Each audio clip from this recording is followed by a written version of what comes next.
Pourquoi veulent-ils t'exclure de l'école? Ils ont dit qu'ils allaient nous battre avec des bâtons Pourquoi? à cause de la dette. Il faut en parler à papa? C'est à lui qu'il faut demander. Après tout, c'est lui le père.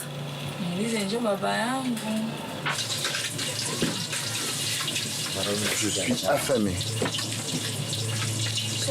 Attends un peu. Je suis en train de préparer du riz et du chou. C'est tout ce qu'on a? Du riz et du chou? J'ai vraiment faim. Qu'est-ce que je peux faire? J'ai faim, imbécile. Bois de l'eau. Bois-en, ça va t'aider.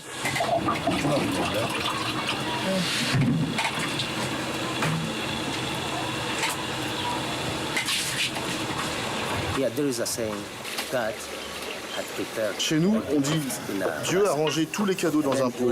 Et ensuite, il s'est rendu dans tous les pays du monde. Mais quand, à la fin, il est venu au Congo, il était épuisé. Et il a dit, d'accord, donnons-leur ce qui reste dans le pot. Je vais t'aider à faire de la bonne sauce. Tu veux saccager mon plat magnifique.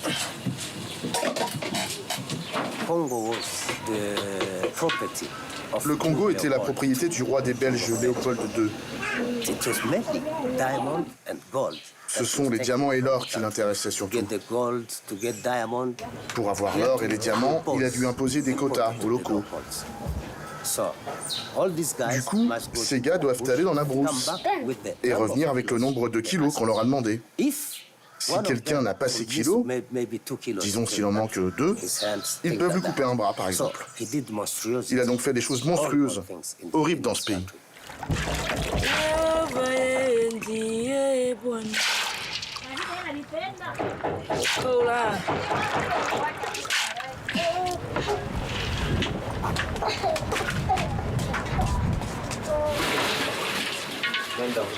Je vais sortir fumer. C'est quoi le plaisir de fumer ces fichues cigarettes? Elle me calme. Après le départ des Belges, c'était l'indépendance. Nous sommes devenus libres. Je m'appelle Bernard Kaloumé Bouléry. Je suis né en 1960, l'année de l'indépendance de notre pays.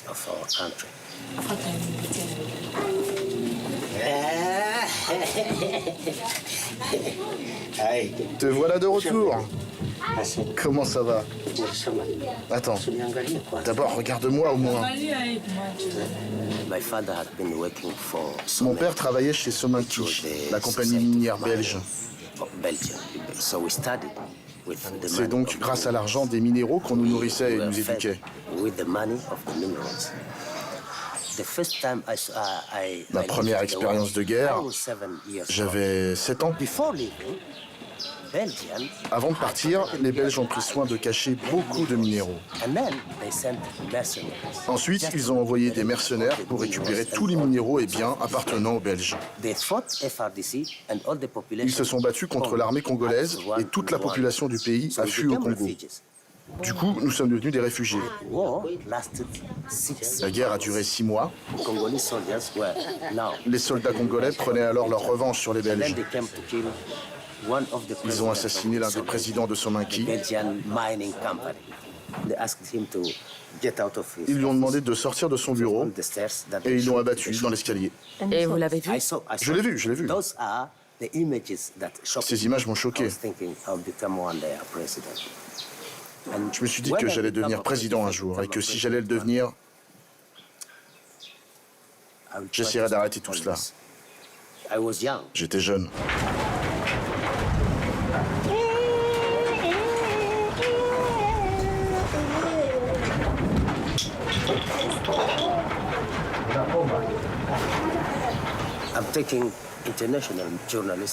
J'aide les journalistes internationaux qui s'intéressent aux sujets différents. Certaines viennent à cause des minéraux, d'autres à cause des violations des droits de l'homme, des meurtres, de toutes sortes de choses. Bonjour. Bonjour tout le monde. Merci.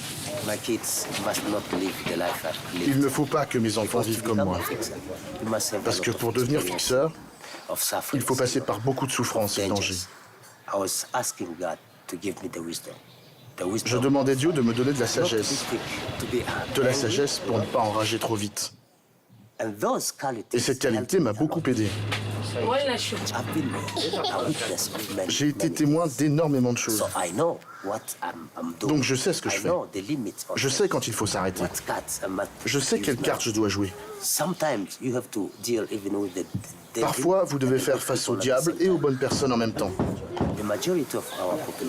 La majorité de notre population ne sait pas ce qui se passe, même au Congo. Toutes les histoires de crimes, d'insécurité, de vol et de viol au Congo sont liées aux minéraux. C'est un scandale. Ils appellent ça un scandale géopolitique.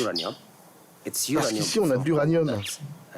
C'est de l'uranium du Congo qu'ils ont largué sur Hiroshima et Nagasaki.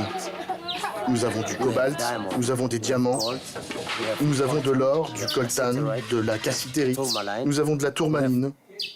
Ici au Congo, nous avons tous les minéraux qu'on peut imaginer. Et bien d'autres encore dont nous n'avons même pas idée.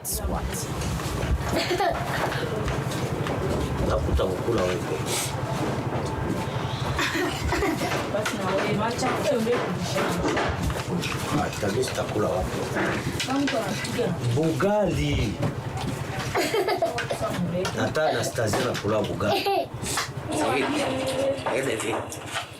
Neville, tu as un sacré appétit aujourd'hui. Je vais tout manger. Je vais tout manger. Tu n'as pas fini ton riz. Maman va te donner une claque. Mais je l'ai laissé pour vous, les gars. Donc, vous comprenez, ce pays est un paradis. C'est pour ça que nous ne comprenons pas. Comment est-ce possible que nous soyons toujours pauvres dans notre pays? Fais mon sac, s'il te plaît. Attends, je vais enlever ça. Je vais avoir besoin d'un t-shirt. Vous avez mis la brosse à dents? Qu'est-ce que j'ai ici? J'ai de l'argent. Priez pour moi, je serai de retour dans 2 semaines.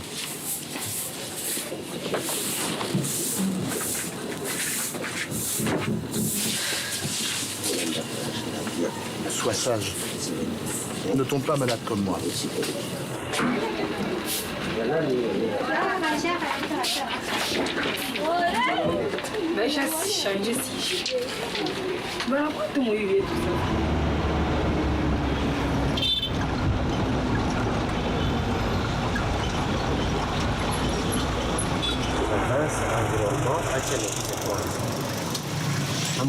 Je veux demander où est le ministère. Où est le ministère de l'Information? Le département. Division. Oui, désolé, le département de l'Information, tu ne sais pas?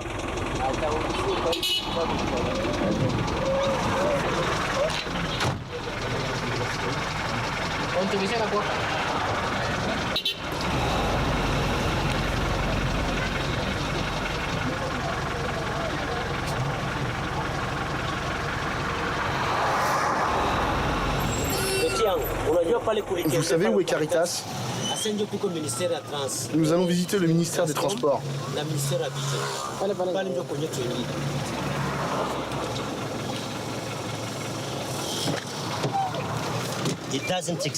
Il n'existe pas. Le service de renseignement nous a envoyés à l'endroit qui n'existe pas? Personne ne connaît l'endroit, mais ils m'ont envoyé au ministère des Transports et des Communications. Et ils m'ont dit, peut-être que vous pouvez y trouver cette division.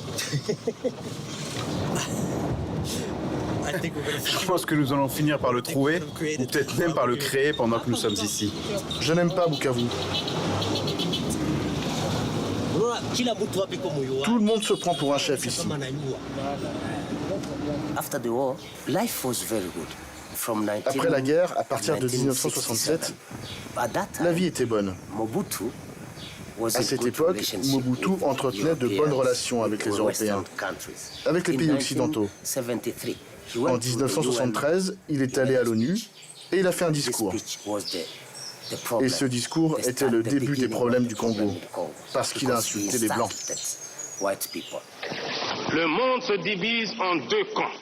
les dominés et les dominateurs, les exploités et les exploiteurs. Notre pays n'a pas seulement souffert à cause de l'impréparation politique, mais également et surtout suite à la convoitise de l'Ouest et de l'Est, les uns et les autres voulant avoir une influence déterminante sur nous afin d'être maîtres de nos importantes ressources naturelles. Mon pays est prêt à affronter ce combat sacré, quels qu'en soient les sacrifices, et nous ne reculerons jamais, quoi qu'il arrive, quoi qu'il en coûte. And then they said, okay, Congo would never receive funds. Puis ils ont dit, d'accord, le Congo ne recevra plus de fonds. Et c'est à ce moment-là que Mobutu a dit à la télé, les gars, nous avons un problème. À partir de maintenant, chacun pour soi et Dieu pour nous tous. Et il a dit aux soldats, je ne peux pas vous donner des armes, ni vous payer des salaires. Alors il a mis les Congolais dans la misère. Donne-moi de l'argent. S'il te plaît, fiche le camp, vieil homme. Nous sommes très occupés et tu ne fais que mendier. Même si tu es dans une voiture, je vais te battre, toi. Toi? Si tu n'étais pas handicapé, je te donnerais une leçon. Allez, sors, je vais te tuer. Allez, on s'en va. Et il s'est mis à m'insulter. Il va me battre.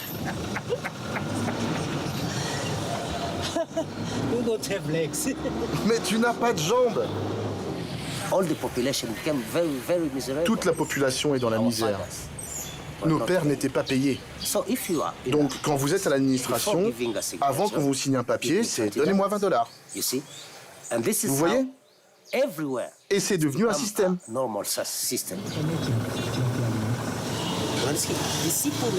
Pour un petit service ici, tu payes $50. Ensuite, ils te demandent 25 de plus pour le patron, tu vois? Le Congo est vraiment malade. Je ne sais pas comment on va pouvoir s'en sortir. Je n'arrivais pas à trouver un emploi. Du coup, je suis parti au Rwanda. Au Rwanda, je travaillais dans des hôtels. C'est là que j'ai commencé à jouer de la musique. J'ai rencontré un groupe de jeunes Congolais. Alors nous avons fondé un groupe de musique. On a eu beaucoup de succès au Rwanda.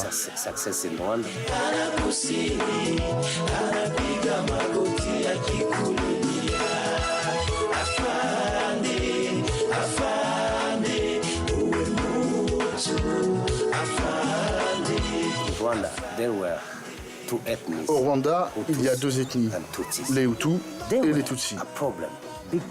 Entre eux, c'était très tendu.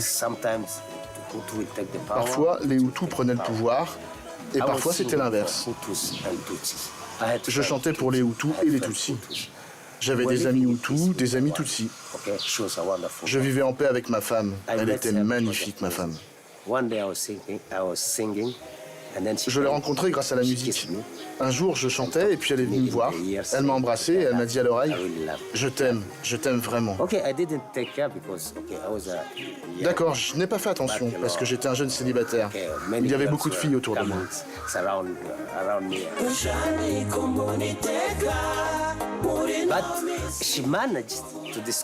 Mais elle a réussi à découvrir où je vivais. Ensuite, elle est venue chez moi 4 jours plus tard. Et puis c'était fini. Je suis tombé amoureux d'elle.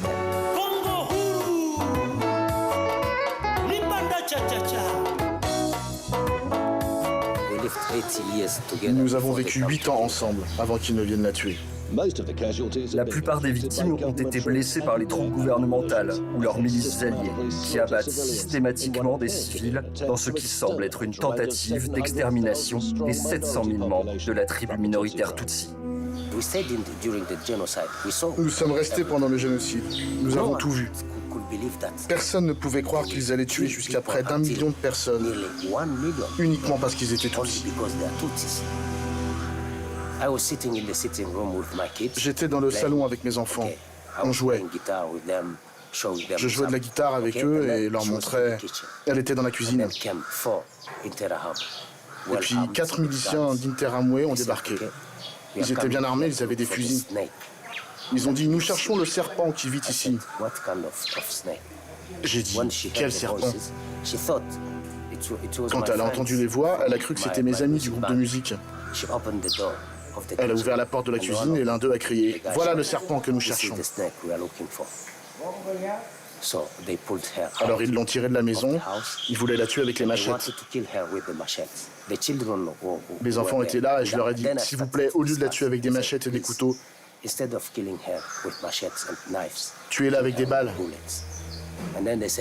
Et puis ils ont dit « Non, non, on ne tue pas les serpents avec des balles, c'est une perte pour nous ».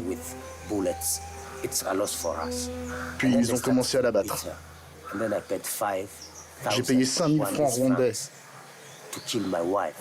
pour qu'il tue ma femme avec des balles.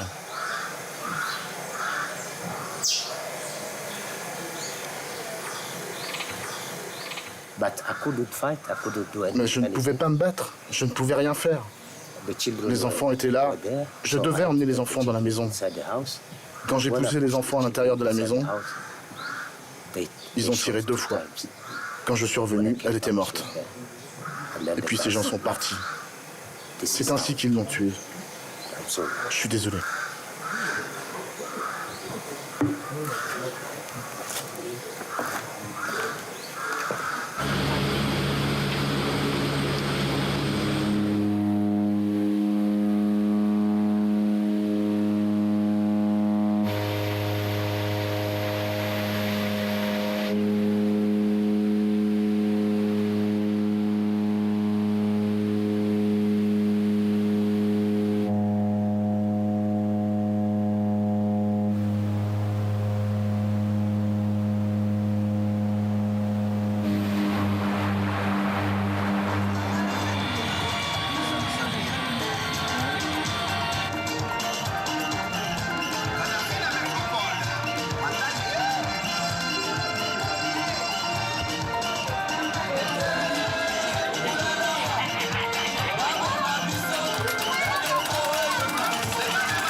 C'est un équipement de plongée utilisé pour chercher de l'or en profondeur sous l'eau.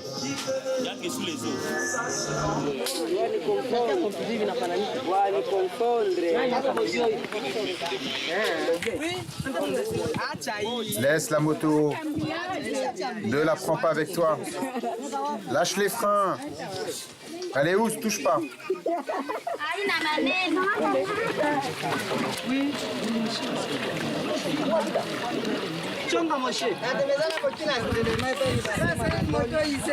T'as une vieille moto, toi. Comment peux-tu critiquer cette moto de blanc? C'est une moto qu'ils adorent. À cette époque, j'ai même essayé de chercher ces gars. Les gens qui ont tué ma femme ont traversé la frontière 2 mois après moi, parce qu'ils ont été chassés du pouvoir. Ils ont perdu le contrôle sur le pays. Ils ont dû se réfugier au Congo. Ok, tout droit, tout droit. Ah, et voilà notre grand moyen de transport. Dès leur arrivée, les rebelles rwandais ont pillé nos minéraux. Voilà ton sac, grand-mère. C'est trop lourd. Tu veux te tuer? Prends soin de toi, où que tu ailles. À l'époque, au moment du boom de coltan, 1 kilo coûtait $100. Alors tout le monde s'est mis au coltan. C'était pendant la guerre. Toutes les mines dans la brousse étaient contrôlées par les rebelles. Des avions de l'Ouganda, de la Tanzanie, du Rwanda venaient directement et atterrissaient dans ces petits aéroports. On les a vus.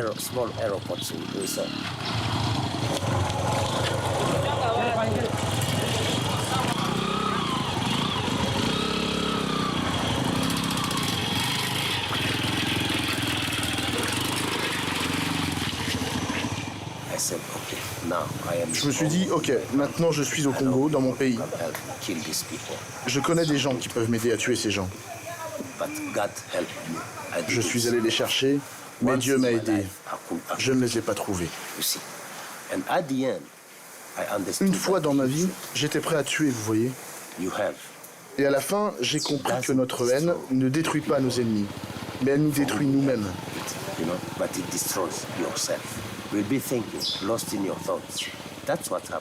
On se perd dans nos pensées. C'est ce qui m'est arrivé.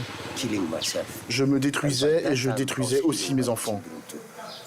Parce qu'ils avaient besoin de moi pour être forts. Ils avaient besoin de tout mon amour. Alors j'ai commencé à prier Dieu de me donner la force de pardonner et d'oublier.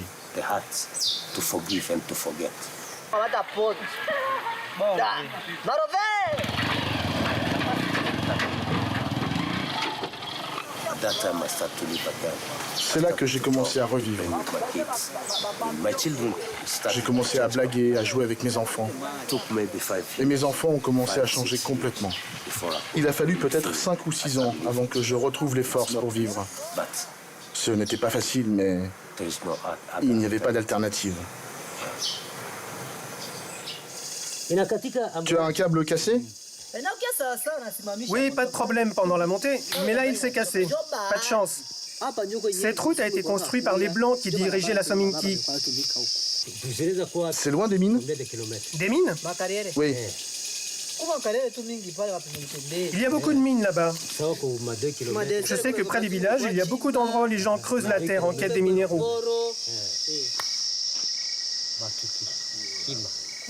Il n'y a pas de singes dans les parages ? Il y en avait avant, mais ils sont tous partis. Ils ont peur des coups de tir.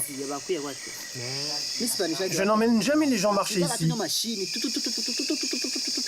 Je pousse la moto lentement, comme ça. J'essaie de faire face à la mauvaise route, aux mauvaises choses en général.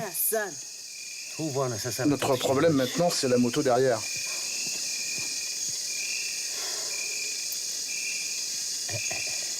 Je suis fatigué.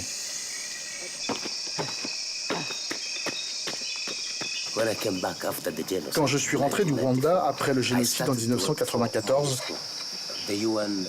j'ai commencé à travailler pour la MONUSCO, la mission des Nations Unies au Congo. À cette époque, il y avait la guerre partout. Partout on tuait des gens et la MONUSCO ne pouvait rien faire. Pourquoi ? Vous avez le mandat seulement pour observer. Vous n'êtes pas là pour vous mêler aux problèmes congolais. Donc, une base de la MONUSCO pouvait être là, et à 200 mètres, on peut tuer des gens. Ils ne bougeaient pas de leur base pour protéger la population. J'étais responsable du contrôle des dégâts pour toutes les conneries qu'ils pouvaient faire. J'étais là pour le nettoyage, parce que j'étais congolais. Et je devais expliquer ça à mes compatriotes congolais. Mais à un certain moment, je ne pouvais plus expliquer quoi que ce soit. Je sentais que je gagnais beaucoup d'argent sur le sang de mes compatriotes congolais. Et puis j'ai démissionné. Je gagnais $4500 par mois. Et tout le monde me disait, mais t'es fou! Mais ils ne pouvaient pas imaginer ce que je ressentais. C'est pour ça que je suis parti. Après que j'ai démissionné de l'ONU, je suis devenu fixeur.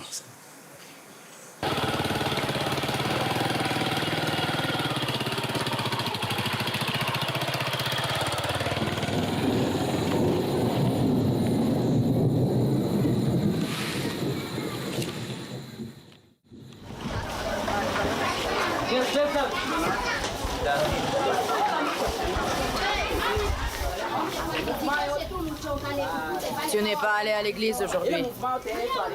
Tu continues à parler de la Bible, mais personne ne connaît la vérité. Je ne crains que Dieu. Non, tu n'as pas peur de Dieu. C'est quoi ma faute maintenant? Si tu craignais Dieu, tu n'agirais pas de cette façon. Tu joues pour la caméra, mais tu triches toujours. Joue.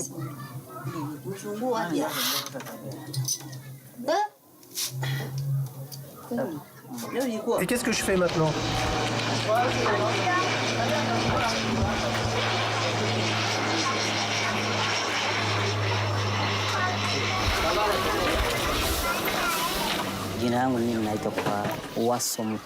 Je m'appelle Wassa Mokengu.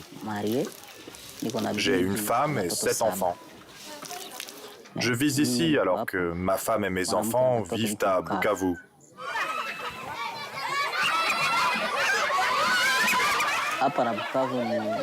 D'ici à Bukavu, il y a 330 km de route. C'est à peu près 7 jours de marche. Je prends l'avion pour leur rendre visite 2 fois par an. Je ne peux pas me permettre de voyager plus souvent. Eh les motards, vous avez votre propre nourriture. Pourquoi vous êtes tous venus ici? Mange doucement. Ne vous précipitez pas pour qu'ils ne voient pas que nous avons si peu de nourriture et que nous avons faim. C'est sûr, je me sens très mal sans ma famille. Mais j'ai pas le choix. Il faut que je gagne de l'argent pour subvenir à leurs besoins. Si je leur rendais visite 3 ou 4 fois par an, on n'aurait pas de quoi manger. J'appelle ma femme et quand je l'appelle, les enfants veulent toujours me parler. C'est ça notre vie. Je suis le seul à apporter de l'argent. Regardez, il y a le superviseur et son manager. Ils n'ont même pas de jeep. Demain, on va aller à la mine coopérative que je supervise. C'est moi le patron là-bas. Ces mines sont passées de génération en génération. Je ne peux pas les abandonner. Cassitérite, coltan, or, wolframite, diamant, tourmaline, tout y est. On a encore beaucoup de marche à faire. Quelqu'un a pris de l'eau? Quand est-ce que vous allez terminer cette route? L'eau, elle est propre. Pas de microbes.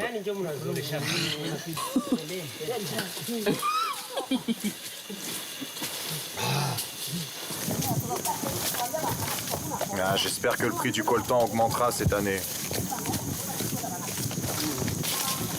On travaille pour rien. Je suis pas sûr qu'il puisse passer par cet arbre. Moi, c'est léopard.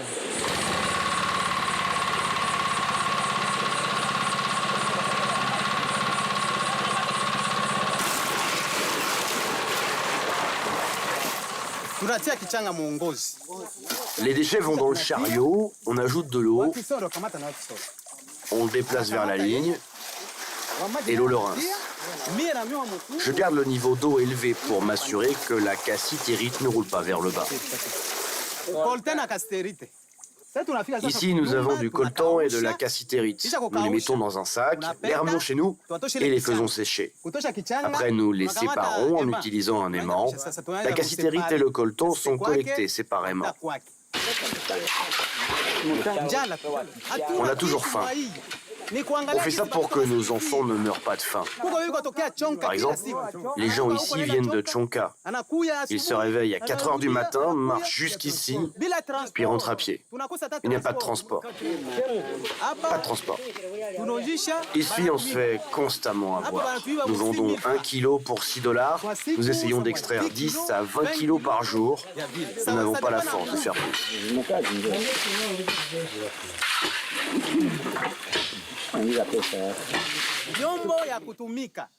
Quant à notre équipement, tiens, donne-moi une pelle. Certains des outils que nous utilisons pour creuser sont très vieux. Ils sont sur le point de casser. Pour acheter une nouvelle pelle, j'ai besoin de miner 10 kilos. 10 kilos pour une pelle. Qu'est-ce qu'on peut faire d'autre dans cette région? C'est notre destin. Celui qui n'est pas assez fort rejoint l'armée ou les gangsters. Mais les forts travaillent ici.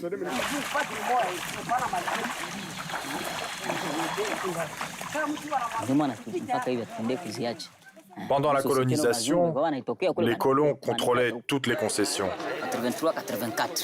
En 83, 84, on a pris le contrôle sur les activités minières. Avant, si les Belges attrapaient quelqu'un dans la mine, la personne allait directement en prison. Pour être honnête, les choses n'ont pas vraiment changé. Ce sont toujours les étrangers qui en profitent. Alors que nous sommes toujours aussi pauvres. Même si on n'est plus des esclaves non rémunérés, on gagne quand même très peu d'argent.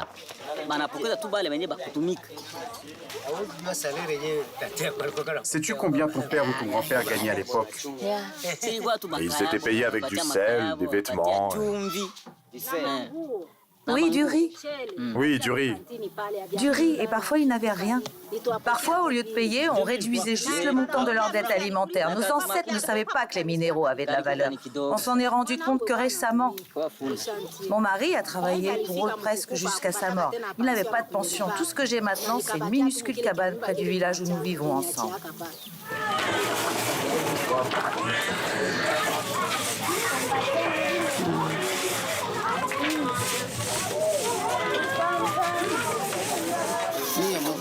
Je m'appelle Moguichou.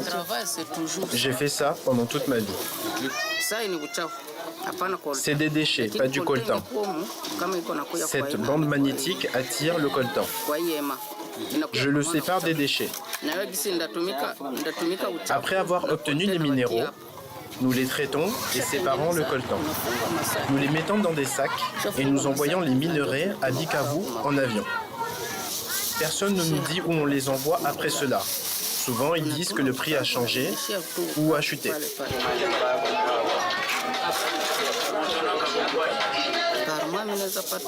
Je peux faire $50 par mois, parfois même pas. Bien sûr, les Blancs tirent tous les avantages de nos minéraux. Imaginez, $50 par mois. Comment répartir cet argent? Nous faisons des pertes, mais pas eux. Comment faire pour payer la scolarité, la nourriture, le transport ou les médicaments pour vos enfants? Ça fait à peu près 1 kilo. Plus que ça. Il faut être agile et on ne peut pas survivre sans s'endetter. J'ai travaillé avec des Blancs. Le dernier venu du Canada. Mais quand la guerre a commencé, il est parti et je suis resté seul.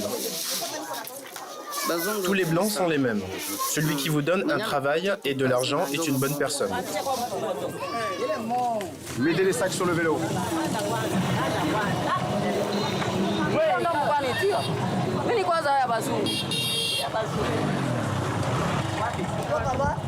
C'est bien moi.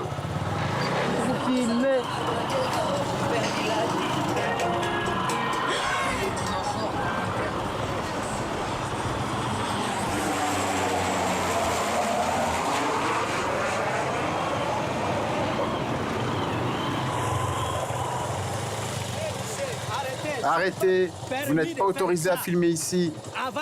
Arrête de filmer, je te dis.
Comment tu vas, mon ami?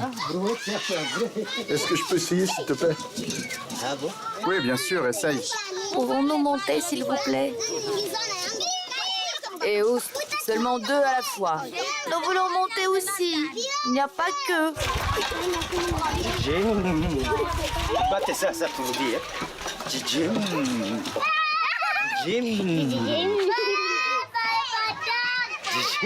Allons-y vite. Suivons-les.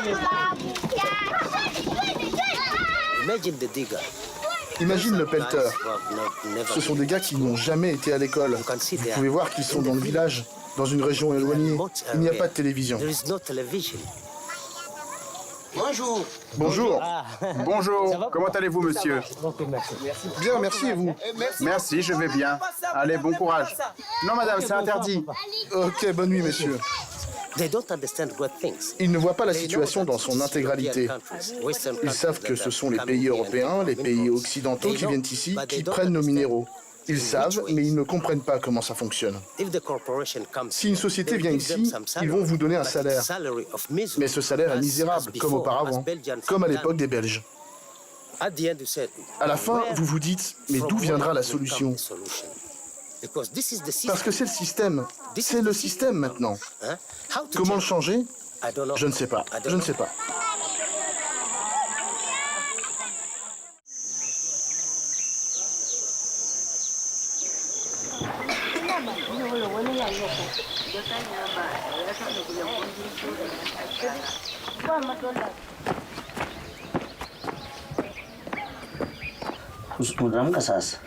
Mettez de la lumière ici. Tout ce qu'il faut pour commencer une matinée à Goma. Maintenant, on le micro, vous allez sur la météo.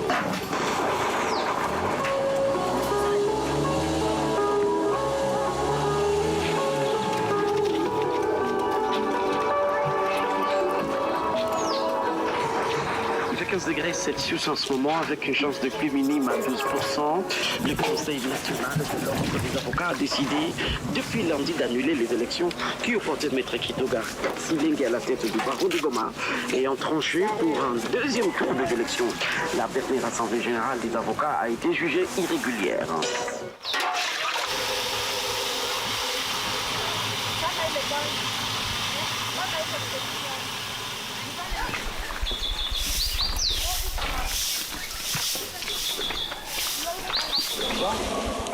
Benja, au revoir.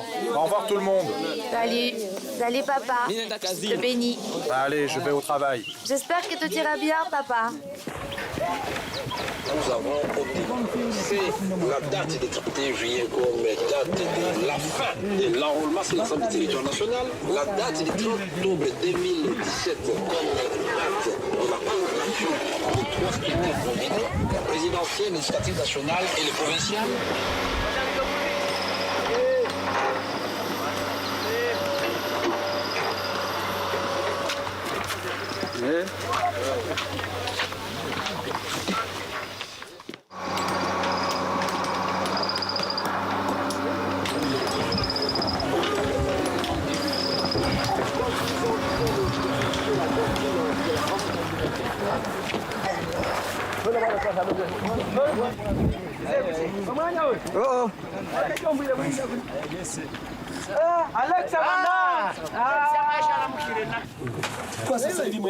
C'est tout ce que vous avez extrait hier?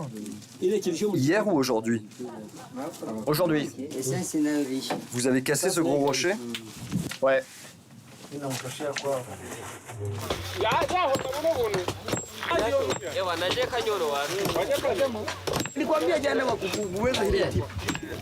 Nous avons attendu les 15 dernières années de son règne et rien n'a changé jusque-là. C'est mieux que la guerre, mec. Aujourd'hui, on peut avoir de l'argent pour acheter de la nourriture pour nos enfants. Quand il y a la guerre, c'est pas possible. Personne ne peut nous sauver maintenant. Je te sauverai bien, mais je n'ai pas de sponsor. De plus, qui va garantir la sécurité de ma famille?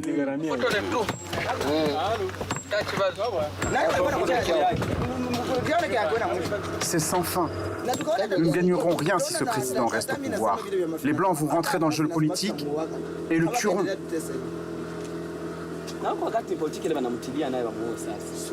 On ne sait jamais ce qu'ils ont dans leur agenda. De toute façon, les Blancs élisent nos présidents, ils les mettent au pouvoir. C'est ça notre vie.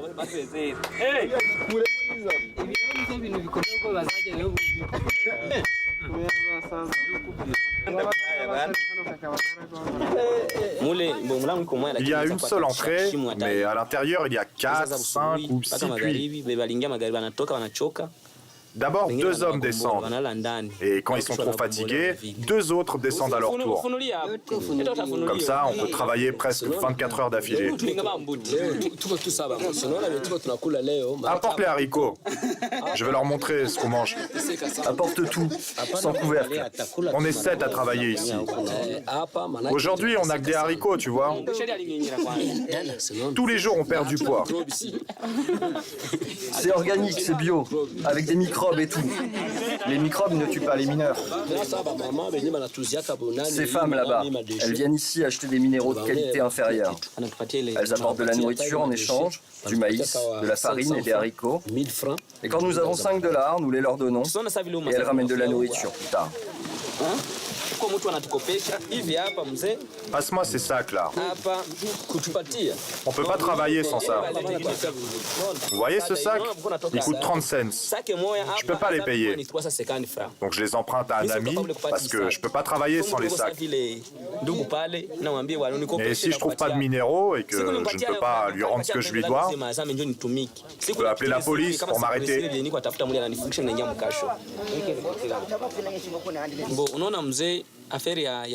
Regardez, on extrait des minéraux pour les blancs. Après, on les récupère et on les vend à Bukavu. On va dire qu'en arrivant, on pensait qu'on les vendrait $10 le kilo. Et eux, ils nous disent que le marché s'est effondré à Londres. Moi, je ne sais pas ce qui se passe à Londres. Alors maintenant, ils ne peuvent payer que $4 le kilo. Et moi, je n'ai pas le choix. Il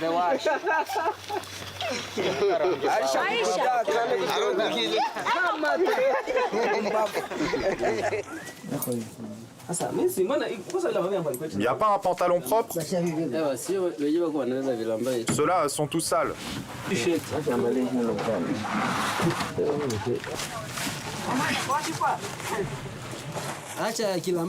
Ôte tes mains de mon matériel. Tu enfiles tout ce que tu vois. C'est à toi? Oui. Emprunte cet argent à quelqu'un d'autre si possible. Je suis à la mine pour régler le problème, alors emprunte maintenant. Et où est le marteau? D'accord, on y va.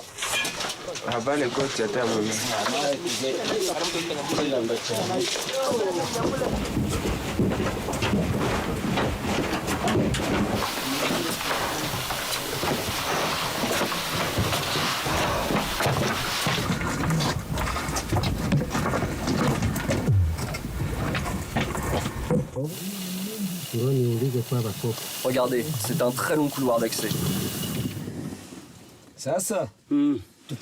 On abat ce mur ou on va plus bas? Non, on descend encore.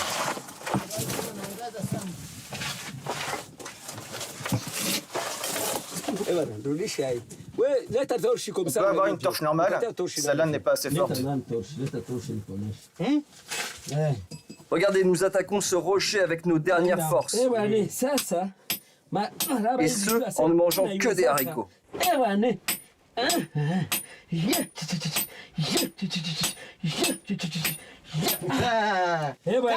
C'est un rocher solide. Allez, verse de l'argent sur moi. Peut-être que nous devrions aller plus bas. Non, il faut juste taper plus fort. Eh oui, c'est l'argent qui est en jeu, on est là pour ça. On peut s'installer ici et marteler pendant 2 jours.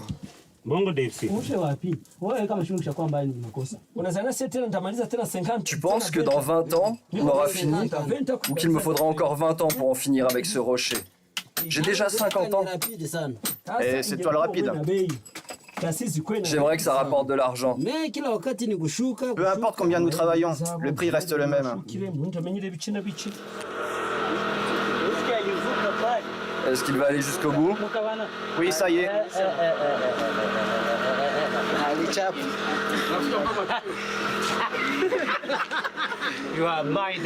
Regardez le caméraman, il a cogné sa tête. Maintenant, il comprend comment on souffre tous les jours.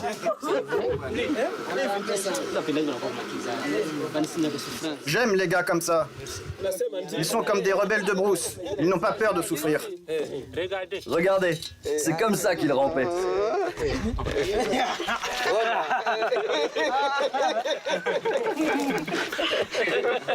Carton rouge. Merci beaucoup.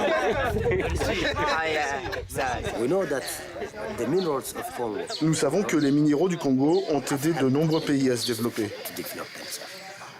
Donc le Congo a contribué au progrès mondial. S'il n'y avait pas de minéraux du Congo, l'économie du monde chuterait et beaucoup de pays souffriraient vraiment. Imaginez s'il n'y a plus de téléphone. Mon Dieu, mais comment pouvons-nous revivre dans un monde sans téléphone, sans ordinateur, sans avion? Ce sera vraiment un désastre. Nous retournerions à la période préhistorique, vous voyez.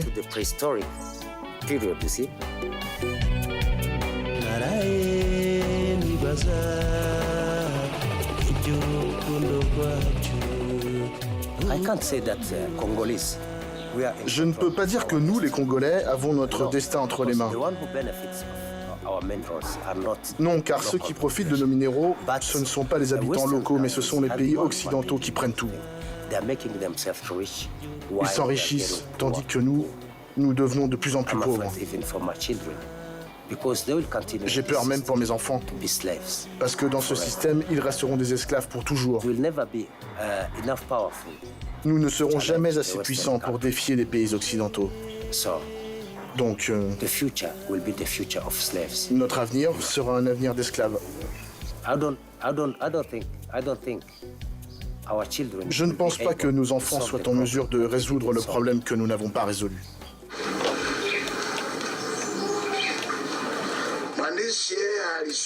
Votre richesse est quelque chose qui dépend essentiellement de votre droiture. Faire quelque chose de bien au nom de Dieu fait de vous une personne juste. Si vous avez réussi à construire une maison, c'est seulement parce que Dieu a vu que vous en aviez besoin. Dans la région de Kanola, on commémore le 10e anniversaire de la tuerie de masse de la population locale.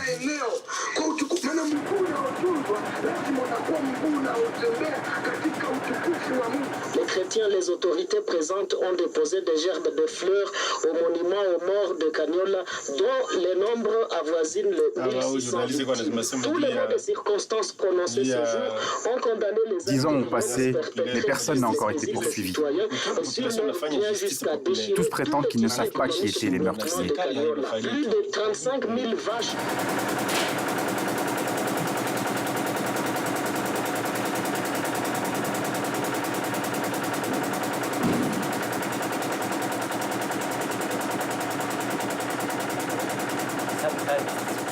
Parfois, c'est très difficile pour moi de le garder à l'intérieur. Ça m'aide parfois à pleurer. Après, je me sens libéré en quelque sorte.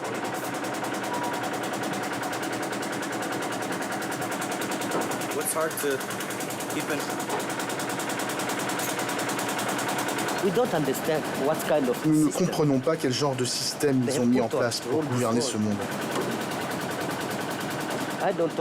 Je ne parle pas d'autres pays. Je parle de mon pays, de ma famille.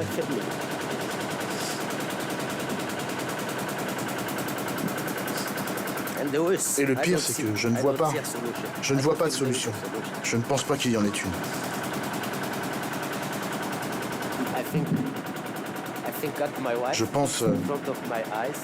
Je pense à ma femme tuée sous mes yeux.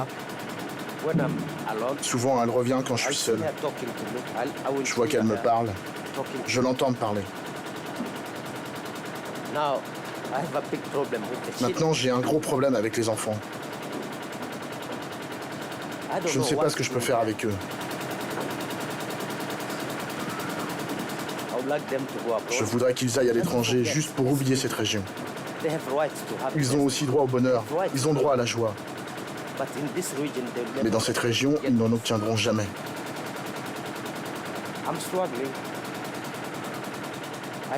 Je me bats. J'essaie de rester stable. J'essaie d'avoir une vie normale. Mais intérieurement,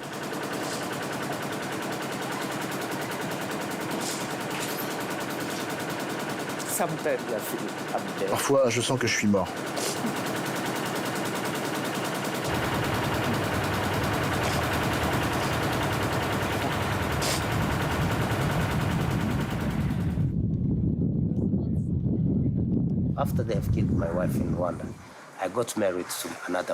Après que ma femme a été tuée au Rwanda, je me suis marié avec une autre femme. Certains vont à l'église pour chercher des filles sérieuses, vous savez. D'autres vont dans les écoles, d'autres chez des familles sérieuses. Moi, j'ai décidé d'aller chercher ma femme dans un bar, dans une boîte de nuit. J'ai beaucoup souffert, je sais que je peux aimer. Alors je suis allé dans un bar. Elle était là, assise sur une chaise, en train de boire une bière. Et puis je me suis dit, c'est elle. Je l'ai appelée et nous avons commencé à parler. Alors j'ai dit, tu sais quoi, à partir de maintenant, tu es ma femme. Elle m'a regardé comme ça. Tu ne me connais même pas? J'ai dit, non, je n'ai pas besoin de te connaître. Et puis nous sommes allés chez moi. Depuis ce jour jusqu'à maintenant, nous sommes ensemble. Papa, papa, papa.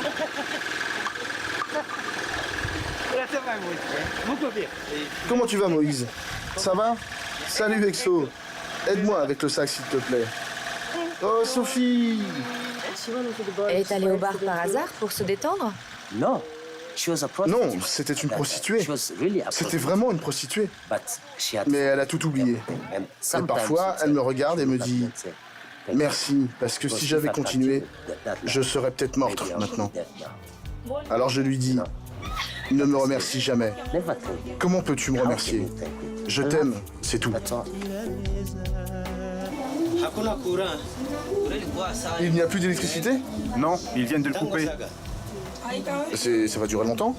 Non, ils vont le rebrancher bientôt. Bon, alors, je sors fumer une clope. Alors sors dehors. Ou au moins, mets ta main par la fenêtre.